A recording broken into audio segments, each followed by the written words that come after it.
So let us start with the role of wealth managers and private bankers. I'll start with Rasha. As EVP in investment banking at Markaz, how do you guide institutional and private investors when evaluating opportunities in capital markets? And what key factors are you looking for in homegrown businesses seeking funding? Thank you. Well, I come from an investment banking background, so I'm not a wealth manager, but I deal a lot with wealth managers. For investment bankers, one of our core services is to provide or to facilitate funding for our clients, corporate clients, basically. And for us to do that, we have to first, we go through a process, and that process starts with understanding the objective for funding. Sometimes the objective can be for growth, it can be for capital expenditure, it can be for even to address some financial challenges. So it depends on the objective for the funding. Once we understand that, we move to the next phase, which is the due diligence process, and that we cover financial due diligence on the company. We understand the business model, the drivers for the business model and for the company. Of course, the financial due diligence is important to understand the financial health of the company, their profitability, their margins, their cash flows. That's important. And of course, the overall economy and the overall performance of the sector in which the company performs in. So once that is done, we try to structure a product or a financing mechanism that suits that company, and so it's really custom made for them. And we try with that not only to meet their financing objectives, but also we try to optimize their capital structure and to maximize their financial stability. Once that, of course, we use different tools for that, if I may say. We use equity, it can be common or preferred shares. We use, it could be debt, whether plain vanilla or convertible or a hybrid of both. Once the product is ready or the financing is ready, then we go to our wealth management team where they approach their investors, whether the institutional investors, the likes of the Sovereign Wealth Fund. And these are, well, it depends. Usually the investment objective for institutional investor is different from private investors. The sovereign wealth funds usually are the ones with the large sums. They have more sophisticated investment strategies, so they do invest in long term. They can invest in venture capital, so they have a higher usually risk for tolerance. Versus the private investors, where the likes of the family offices or the high net worth individuals, and these are usually more medium term. The risk tolerance is probably less than the institutional investors. But when we go to these investors, basically we offer them with all the information, the due diligence we have done on this company. We explain the structure, and most importantly, we explain the risks for these so that they can make an informed decision. So this is how we help corporates acquire the funding from different sources. And Dalal, how do you approach alternative investments in local companies? What advice do you have for businesses seeking to attract long-term capital?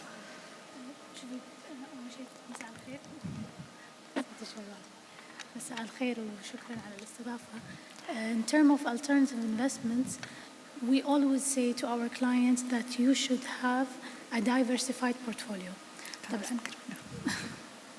الحين أحسن؟ احنا دائما نقول حق العملاء لازم يصير يعني you have to have a diversified portfolio. طبعا نتكلم عن like Rasha said, several wealth fund, financial institution, holding companies, and family offices. you should have investing in the liquid and illiquid part of it. So when we define an alternative investment, which is the part of illiquid investments, it goes back to real estate, it goes back to private equity and venture capital. ويمكن في هنقول مثل mix between the private equity and venture capital, where venture capital you can define it as investing at the early stage, and when you define the growth and late stage, it goes back to private equity. So having this diversified portfolio where you have the income generating asset, the public assets, and then you have the illiquid for the capital gain and the capital reservation for the longer term generations, let's say, خاصة للfamily offices. It's very important to have such investments. طبعاً وتختلف على risk and return profile for each investor and type of investor. So what you prefer to have more in your portfolio? Is it the illiquid part of it or the liquid part of it? So, Steve, I want to ask you, as the founder of Phoenix Venture, how do you position businesses to meet investor expectations for both capital and growth potential? What role do private bankers play in guiding founders through this process? Thank you. First, thank you for having. Yeah. Okay, thank you for having me. I think you have two questions in one, so let me address one by one. So first, to position, I mean, you have plenty of investors here, both private and institutional. And it's all about optics. So you need to, what we do is actually support, homegrown businesses, they have their own set of challenges. So first, we need to, okay, we invest in high growth sectors, but we need to focus on a path to profitability alongside the path to growth. And this is achieved through a number of things. First, we need to have a proper market fit, both on the founders and the product. So that is done through a lot of research. And second is actually building a scalable business. What I mean by scalable, it's a word widely used, but it's actually being able to grow a business without a proportional increase of costs as you grow the business. And this is the challenge. Second thing, you need to have operational efficiency, like real operational efficiency. And this is done through being lean, and investors keep picking on founders on that. And the second is actually being able to maintain costs in check. And this is done regularly by revisiting quarterly or semi-annually, looking at your expense structure and what others are doing in competition or otherwise. The second thing is building a fundable company. Okay, so building a fundable company, you may have a great idea, but it's not fundable. And Rabia of all knows best across 2 decades of investing. And how you do that is actually by first having a proper strategy in place, a long-term strategy for the company on how to grow across the phases. And two, actually, homegrown businesses cannot grow just by themselves, just like that. So you need to forge strategic partnerships. And this is where we leverage our international network, our regional network, to also first have collabs, which will have them tap into new markets. And the second is to surround them with a plethora of mentors and advisors. And this is very crucial in the early stages of a homegrown business to actually start becoming a brand. And secondly, on creating a fundable company is actually having a long-term fundraising strategy within the financial strategy of a firm. So financial planning is good, and we help them and we mentor them, just like IP strategy. And we keep saying that it's all about the forecast and meeting those forecasts, which is essential, yes. But I see a lot of founders just talking about their pre-A series and have no clue when would the Series B kick in and why, and when would the Series C kick in and why. And these are mismatches, honestly. And I mean, Noor, everybody spoke about that, Mr. Kaddoumi. It's a reality that homegrown businesses need to fix. And having from some family, friends and fools to seed to VC to growth to pre-IPO, it's a long way. So these are the two aspects where we help homegrown businesses tap into the right optics for investors. Now, for private bankers, you were saying private bankers, right? Your second question was about private bankers and their role? Sorry? Your second question was about private bankers? and About playing guiding founders through the process. Yeah, so unlike investment bankers, so I myself have been in the past 2 decades both an investment banker and an VC. So investment banking has a completely bigger role to play than private bankers. However, private bankers still have, I would say, a pivotal role in access for founders in 2 ways. First, founders need to keep private bankers close to them for 2 reasons. One, because private bankers manage multi-generational wealth and family offices, so they know what matters most to family offices, which remain one of the key players in both private and public markets. So first, they will groom or actually help the founders set expectations on what is to be seen in the early years, so that to make their investment attractable, and they can help them create a cohesive narrative into what investors are expecting, which is really, for patient capital, a very steady. Things change slightly over time, like Hanadi was saying. The technology changes, but the same approach is done on investing. And second, private bankers will give homegrown businesses founders access to capital, much needed capital in the early days. And these are the 2 roles that I really see for private bankers, unlike the investment bankers who have a much wider things to do. So, Rabia, Steve made a great job at giving us a kind of overview to all of that. But I wanted to know from your side, what guidance do you offer startups or early stage companies to align their business models with what private institutional investors seek? What advice do you give them for Rasha or Dalal to actually look into investing in their companies? Well, first, thank you for having me. Kuwait has a very special place in my heart. I was born here, lived here for 10 years, went to the French school, École Française. So what I would give Rasha and Dalal advice is to invest with MEP, which they have done already. Markaz is a big investor with us, Camco, Burgan Bank, Rasamil, the Sayer family, the Shaya family were one of the first regional VCs to market our 3rd fund in Kuwait. And we had a lot of support, and we really appreciate it. In addition, one of our leading portfolio companies, Anghami, recently acquired OSM Plus also, which was a very important transaction for the region. So what I advise is, investors, similar to what Fahad said, is that VC is a very important allocation in a portfolio. I believe that it should be the major part of your alternative assets. I think it's much more interesting than hedge funds. And in the region, it has definitely done much better than private equity. Private equity has some structural issues in the region. You need scale, which is difficult. You need non-recourse debt, which is non-existent. VC is borderless. You can create regional champions very quickly and get scale, which is very important. And following up on what was said on the previous panels, we at MEVP invest regionally. Even though, unfortunately, we raise money locally. This is a bit of a mismatch. Our 4th fund that we launched last year was anchored mostly by European money, which is a bit sad. We're by far the leading VC firm in the region, private sector VC firm.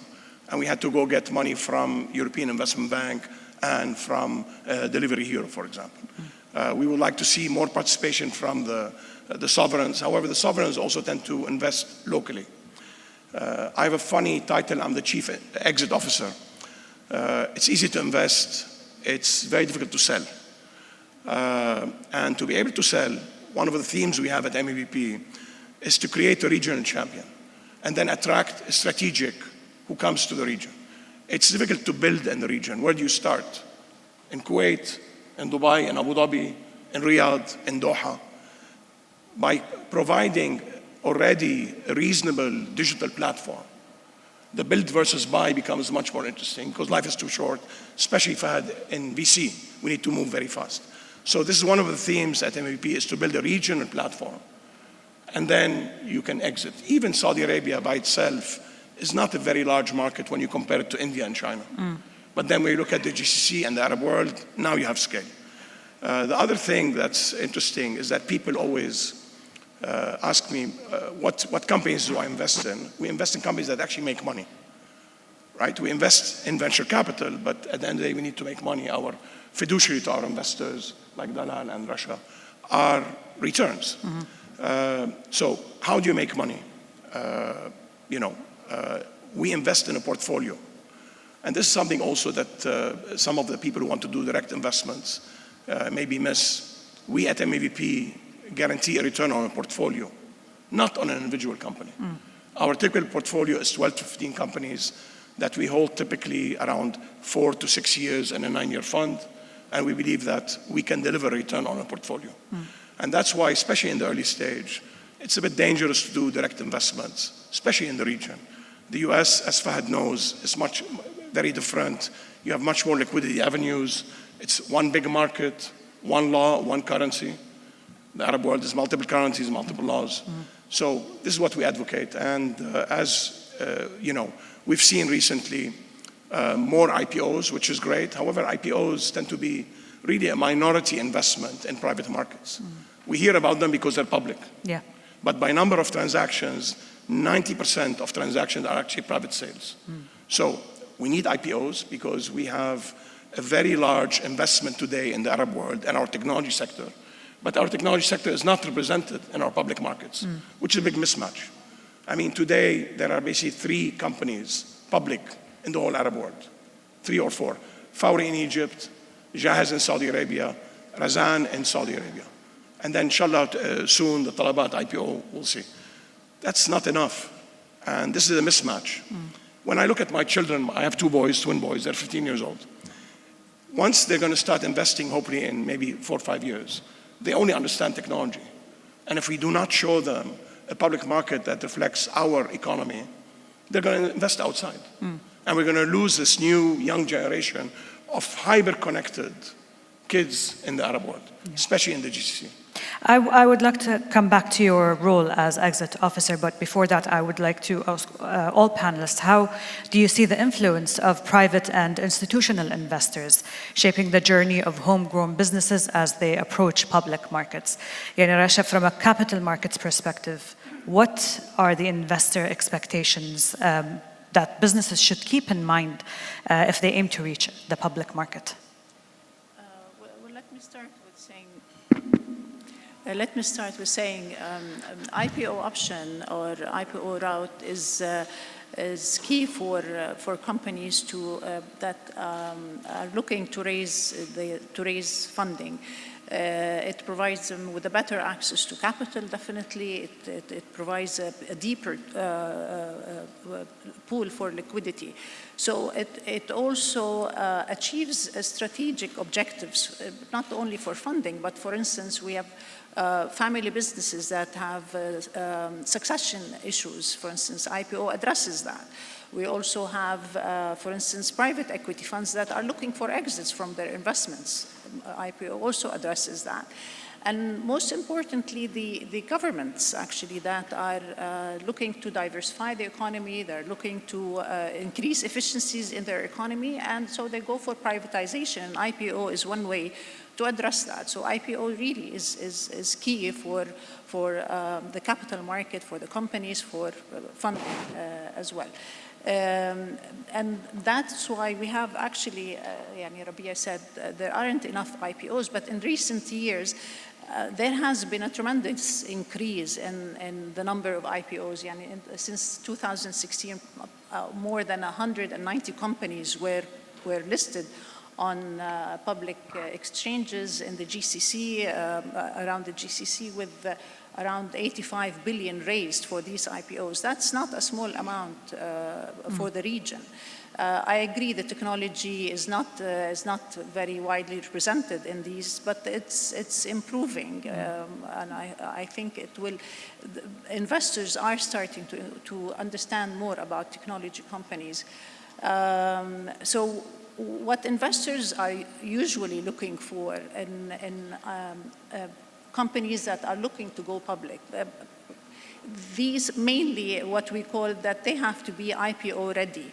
Private companies that tend to they intend to go public, they need to articulate their equity story. So this is what investors are looking for. They're looking for an attractive equity story, compelling one, meaning that they have a robust business model, that they have diversified revenue streams. They're financially healthy, their capital structure is optimal, they have healthy margins, their cash flow are positive. Of course, the overall economy, the conditions, the sector, the market, it affects. But what private companies miss or they don't pay attention to, and it's extremely important for them to be a public company, is corporate governance. That's something that investors want to see in companies, that they are compliant, and it increases confidence in them. Corporate governance meaning that they have an active board, the board has defined roles, that they have financial management, budgeting, risk management policies. These are key for companies that intend to go public, and of course, fair pricing, and that's really important. Steve, you were nodding your head when Rasha was talking about ready for IPO. Is that your perspective on what makes them more attractive for investors? Actually, your primary question was about the role of investors, right? Yes. In that context, this is one of the primary roles of institutional investors, which come quite after VC. So because, let me take a step back. In the early private investors, their role is to provide patient capital and to give enough flexibility for founders to iterate and find the right setup for their business and help them, because the business idea is always great, but it's about not only building the right business model, but actually matching it with the right revenue model, and many times it's not matching. And they provide them with resources and mentorship. So this is family offices, angels, and VCs, right?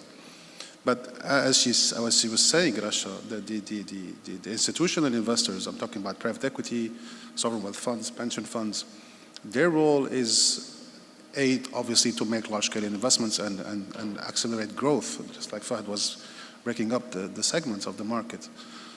But more importantly, and of course there's the rubber stamping of market credibility, but more importantly is that IPO roadmap, this IPO readiness. And it is expected of institutional investors. It's not the other way around. We help them throughout the stages of governance. The first boards are formed by VCs. The first governance, VCs help founders, navigate the regulatory requirements. Sometimes getting dual regulated. Let's say it's a fintech play. It's the Tamaras and the Tabis of the world. They need SAMA. They need Kuwait Central Bank. It's very difficult. But one of the larger expectations is that the institutional investors should provide that guidance and roadmap to IPOs. And to Rabia's point, one of the major premises of not having enough IPOs is actually this lack of guidance. Let's say it how it is, and these institutions being not proactive enough, or they're quite passive in the hand-holding in that phase, just like VCs do their part in the early stage for readiness for growth stage. Institutionals need to do their part in preparing companies for IPO. This is not only by diversifying the cap table and institutionalizing or consolidating, or there's a whole governance setup. And it's not just about hiring one of the big fours to set the IPO roadmap. It's actually, it's cultural, leadership, mid-management, all the way to granular parts of the business. And it may impact both the business and the revenue models as you go to that stage. So this is why I was nodding to that point. Are these qualities that make a business attractive for you to invest in? Yeah, but if I may comment on that. Okay, sorry. If I may comment on that in terms of the technology companies, because I'm focused more now on tech, so please, if I may speak on that specifically asset class. So what we have now in the region is developing, right? We have let's take a step back in 2017 and 18. We have a lot of ideas, very good entrepreneurs, great founders with great early VCs, such as MAVP. And yes, we did invest with you. Maybe you were one of the earliest VCs in the region, right? So, but there was a lack in the growth and late stage capital. The tech companies, to be needed to be publicly listed, they need to grow and they need to scale in a way that they are eligible for the criteria for the public markets. طبعاً regulations بالمنطقة الخليج في السعودية وفي الكويت والUAE was not helpful back then. Nowadays there is a lot of support that being given by the regulator to eligible those tech companies to be publicly listed. يمكن 2018 Saudi they launched Numu, which is a parallel market to Tadawul, but everyone wants to list in Tadawul because of the liquidity and the depth of the market.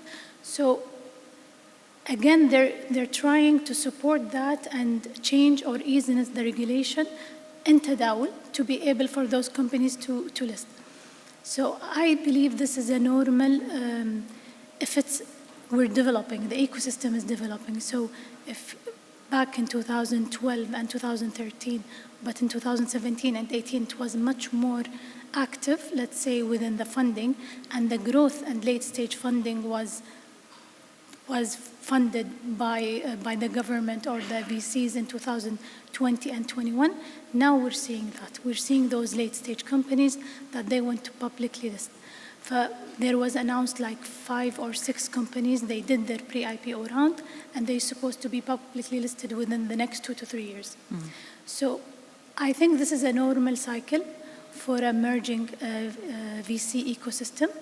بس يعني let's say the growth that happened in the region, the pace of the growth is much faster than what we saw back then in the US or in Europe itself. I feel that companies grow quickly, but coming back to your role as exit officer, the growth happens really fast in the beginning, and then they have the choice between exiting or IPOing. And we find that the rate of progress starts to slow down. So how do you assess whether a company is ready to IPO? Well, any company that can IPO should IPO. Your question is, there's a truism in investing. Companies are not sold, they're bought. Okay? A good story will IPO. However, again, we have some structural issues in the market.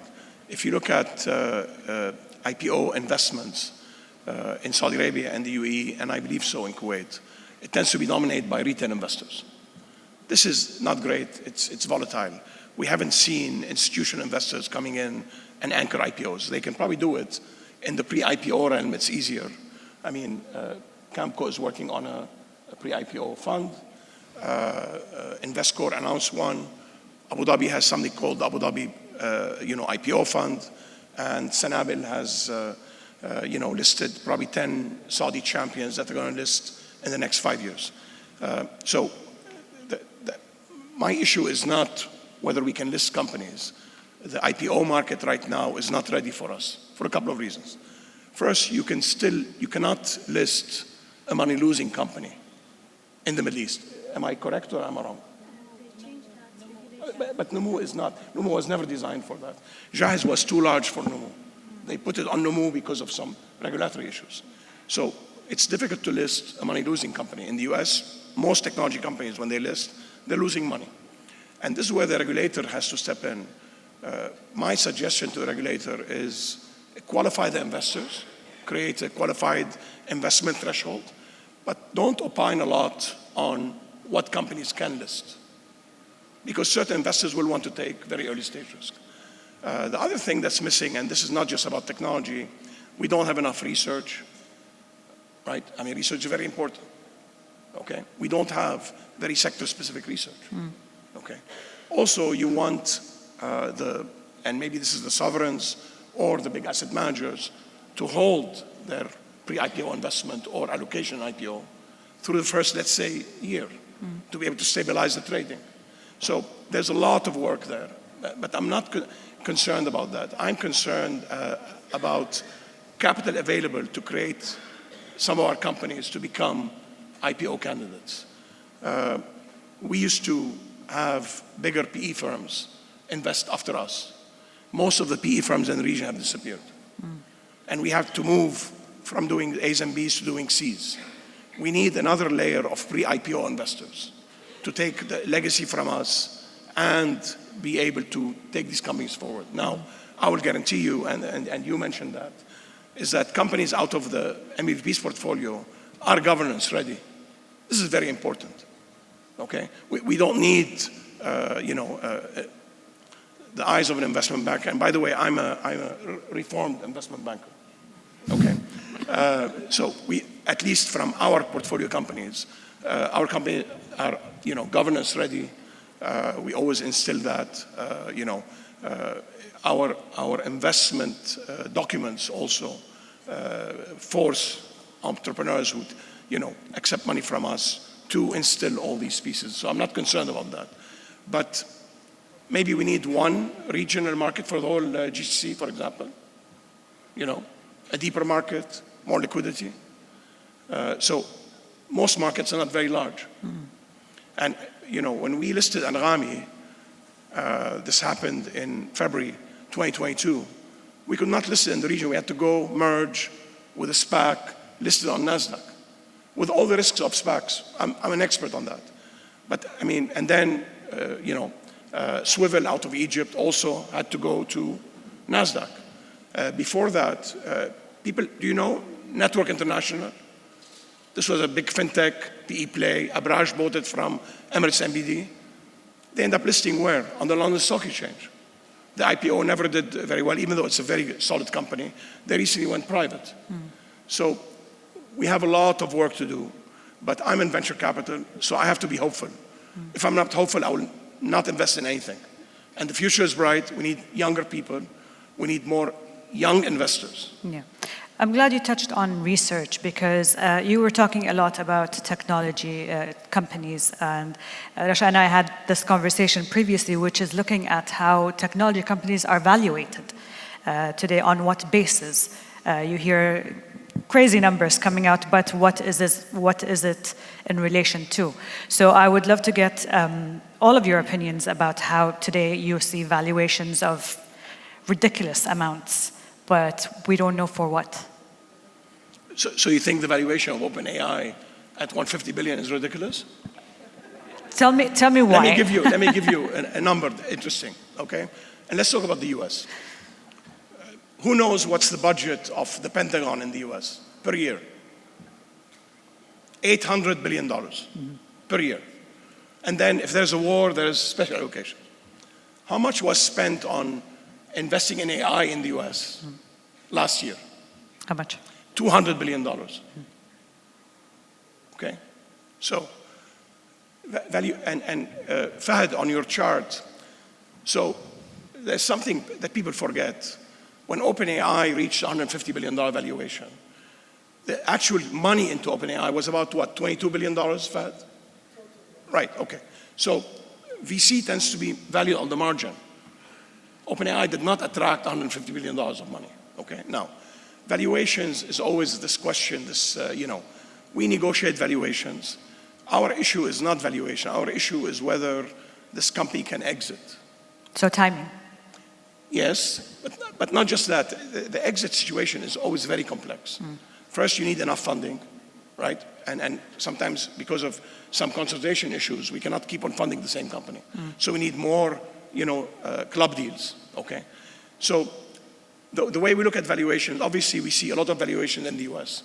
And this is one of the issues of not having enough public technology, public companies in the region, is we do not have local multiples. We have to go get multiples from NASDAQ, and then they become Frankensteins, right? Because you adjust at least 5 ways: size, liquidity, political risk, currency, right? And then you end up with this multiple, and then you try to apply it. valuations in VC go up and down like any other sector. Today, maybe AI is expensive. The other sectors are not.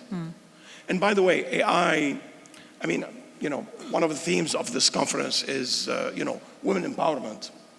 You know what AI thinks of us as people? Not as women and men, as a species, okay? You guys have no idea what this AI thing is going to do to us, okay? Men and women. So no, I don't believe valuations are very high.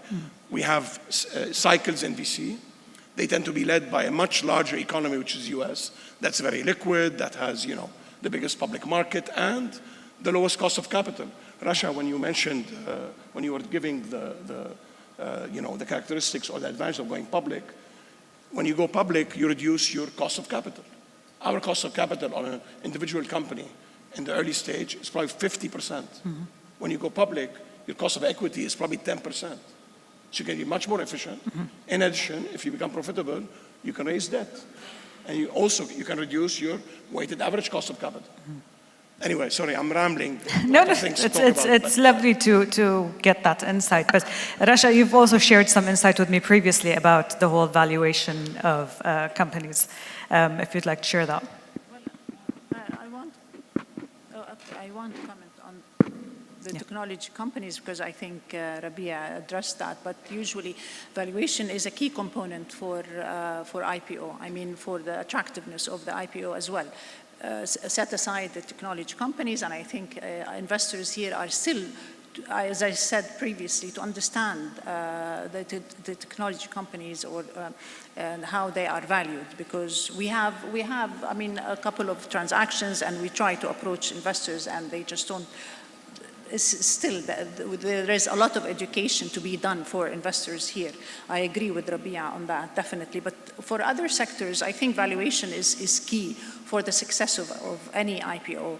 Of course, the methodologies, they differ from one sector to the other, but we always advise on using more than one methodology, and we always advise and recommend our clients to tell a compelling yet a very credible story about their profit and growth. They can't just, because X company was priced or valued at this number or multiples, then they have to be the same. Each company is different, the sectors are different, the drivers are different, so they really have to be real about that. And we have seen IPOs that the valuation not only increases the demand for the IPO, but it also sustains the investor. I mean, you're saying institutional investors, there are a lot of mutual funds actually in the region. In Kuwait, definitely all mutual funds are interested to invest in IPOs. I mean, 85 billion in a few years is not a small number to be raised in the region.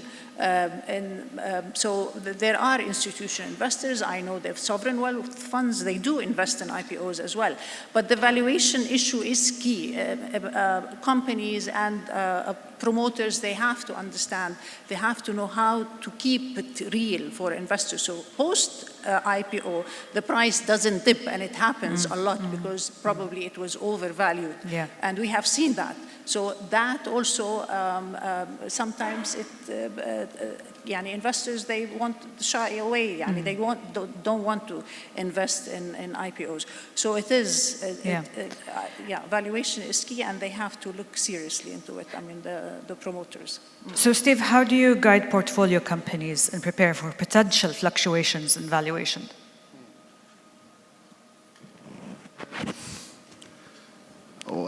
He took me back to university. The first question I asked my evaluation professor, how accurate it could be. And he said that you have to live with the fact that the moment you start evaluation, it's wrong. Because you have a cutoff in data historically. But Rabia has rightly said, and Rasha has rightly said, valuations go up and down, and you have to adjust. And across the four levels of valuation, the book value, the fair value, the market value, the last two are very interchangeable.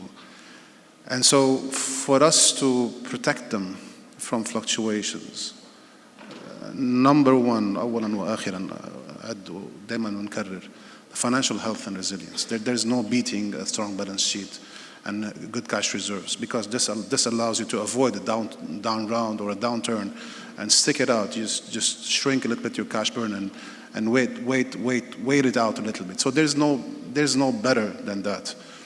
And also diversifying your revenue streams. So you cannot be stubborn about your revenue model. You need more than one. First, the revenue model must have recurrence, so you should have, things like subscriptions, so that when you have recurring revenues, it's predictable income, and that can help your investors see the real value or the fair value, irrespective of the market value. Because sometimes in tough market conditions, some founders or homegrown businesses go back to their initial investors and make an internal round just to bridge the period, and then we go back. And sometimes and this is achieved through healthy communication. So investor relations is another key element that we push our investors or founders to maintain. So you need, just like Wafa has mentioned a while back, that she maintains a quarterly update. This is very healthy. But also set KPIs and communicate on them to show your investors, VCs, family offices, whatnot, of the progress you're maintaining, irrespective where the multiples are at. Okay, and so this is a second thing. And also, when we speak about scalability, it's both ways. So a business needs to be scalable up or down. You need to listen to the market and know when to shrink. We always listen, founders, in a very relaxed manner, speaking about expanding horizontally and vertically. Sometimes we see decks, naively assuming that their cash burn will cover expansion in both UAE and Saudi Arabia, two huge markets with endless challenges. So one of the ways to maintain that in check is actually have a strategy.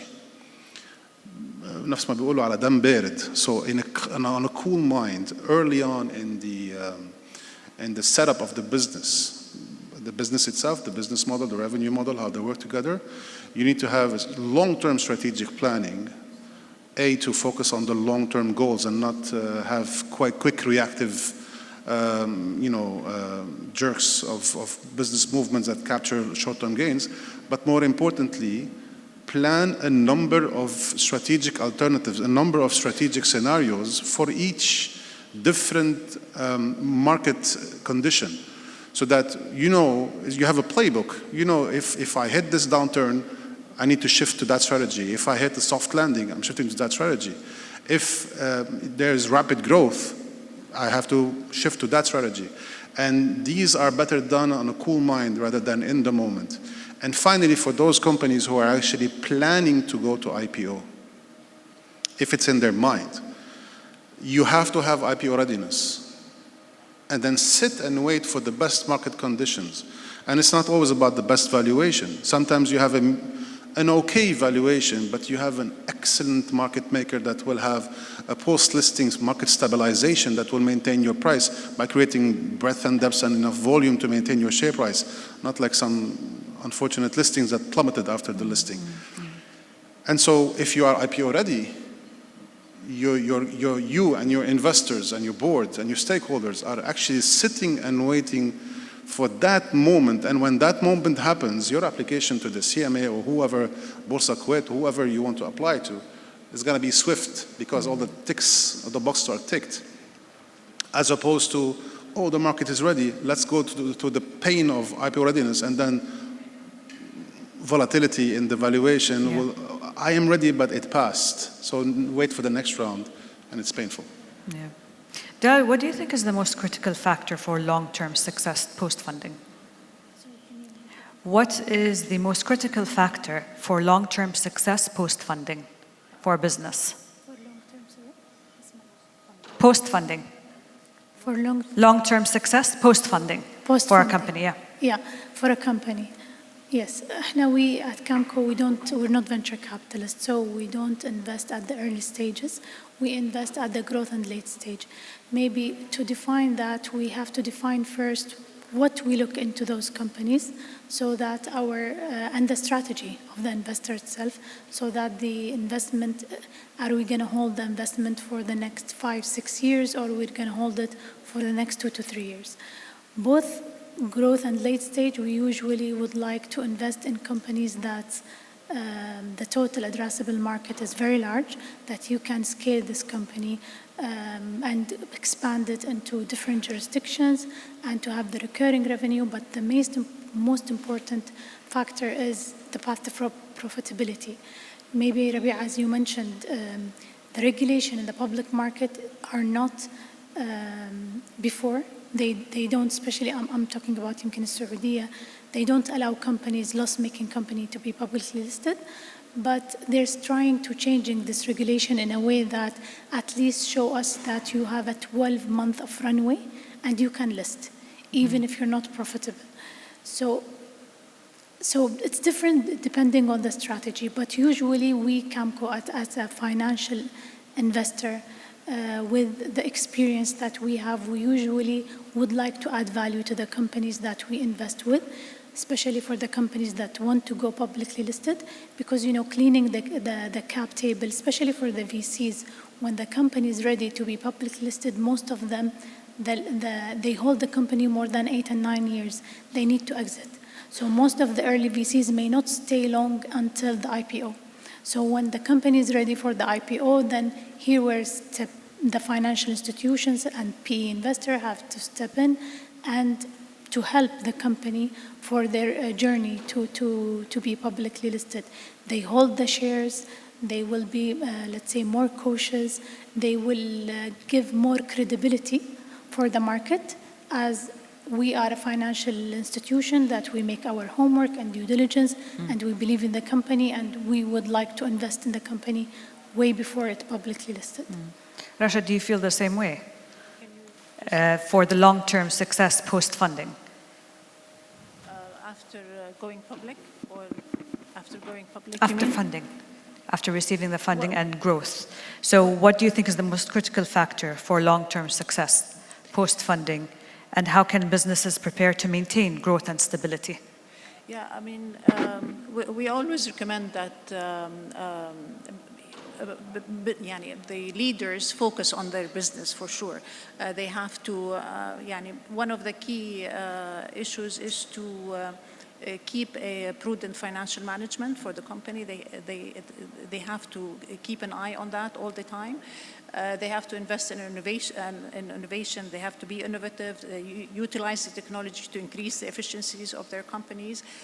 They invest in talent management. So they basically have to keep in mind to maintain the performance, a good performance for the company. Of course, corporate governance, I go back to that all the time, because this is what increases the confidence in the company. Yeah. Tfadal. So in VC, the first mistake you do is invest. Okay. Anyway, what we do at MEVP is, we have a classic funnel. We watch companies, sometimes for years.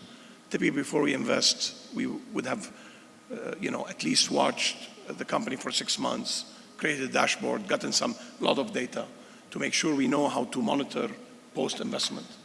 Also, as part of our network at MEVP, we're one of the largest VCs. We're going to focus on growing the talent. Talent is problematic in the region, especially in big data and today in AI. I mean, AI talent is a problem in the US. So you can imagine what kind of hurdles we face from that perspective. Also, we help expanding into other markets. This is very important. Again, our theme is to create regional technology champions, and you need to be in the top 3 markets always to be able to exit correctly. Also, what we do is we try to instill some financial discipline. It's very important for companies when they receive VC money, which is very expensive money, a very high IRR and highly dilutive, to spend that money very wisely You want to at least spend the money over 18 months. We don't like to see rounds that are shorter than 18 months. And then, we usually get a board seat. The idea is not to control a company. We partner with business owners. This is very important. And we don't want to change that relationship. However, we have negative governance, we have veto rights. Also, at MEVP, we've generated $1.6 billion of co-investment capacity. So we tend to give a lot of confidence to founders that will be able to, if we do their A, anchor their B. If we did their seed, do their A, and then start the B, and then continue, and then have them connect as these companies grow with international investors. Yeah. This is very important. We're getting a lot of attention now in the region. I just wrote something on LinkedIn 3 days ago. I don't like the term emerging markets anymore. It's very pejorative. I believe we are growth markets. And if you look at the GCC specifically, no currency exposure, which is very rare in emerging markets. When I used to invest in India, 50% of the risk was currency devaluation. Yeah. Reasonably benign tax,